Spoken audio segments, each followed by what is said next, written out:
ছাত্র জনতার বিক্ষোভের মুখে কেপি শর্মার পদত্যাগের পর নেপালে এখন আলোচনার কেন্দ্রবিন্দু কে হচ্ছেন নতুন প্রধানমন্ত্রী।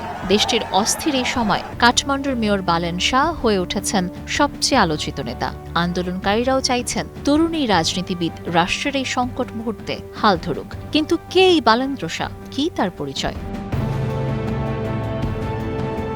বালেন্দ্র শাহ, যিনি বালেন শাহ নামেই বেশি পরিচিত, জনপ্রতিনিধি হলেও তার রয়েছে একাধিক পরিচয়। প্রখ্যাত এই নেপালি র্যাপার ও সিভিল ইঞ্জিনিয়ার ২০২২ সালে কাঠমান্ডুর মেয়র নির্বাচিত হন।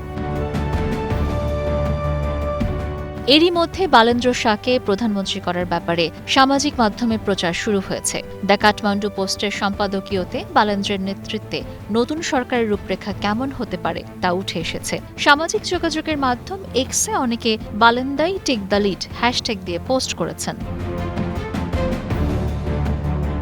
১৯৯০ সালের ২৭ এপ্রিল নেপালের কাঠমান্ডুতে জন্ম নেয়া বালেন শাহ ইঞ্জিনিয়ারিংয়ে পড়াশোনা করলেও প্রথমে তিনি খ্যাতি পান নেপালি হিপ হপ মিউজিক জগতে।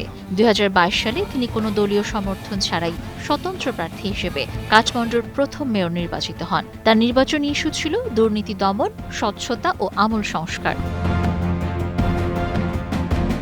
কাঠমান্ডু শহরের ১৫তম মেয়র হিসেবে তিনি তরুণ ও সাধারণ মানুষের আস্থা অর্জন করেছেন সাহসী পদক্ষেপের মাধ্যমে।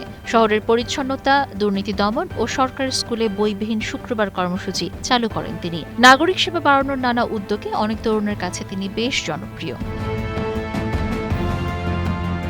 আন্তর্জাতিকভাবে স্বীকৃত, যেমন টাইম ম্যাগাজিনের টপ 100 এমার্জিং লিডার্স তালিকায় স্থান তার দুর্নীতি বিরোধী অবস্থান ও তৃণমূল ভিত্তিক কাজের জন্য।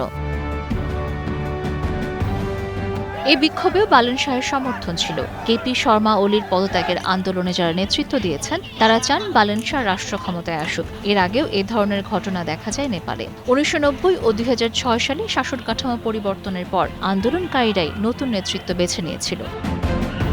Sabina Sultana, star news.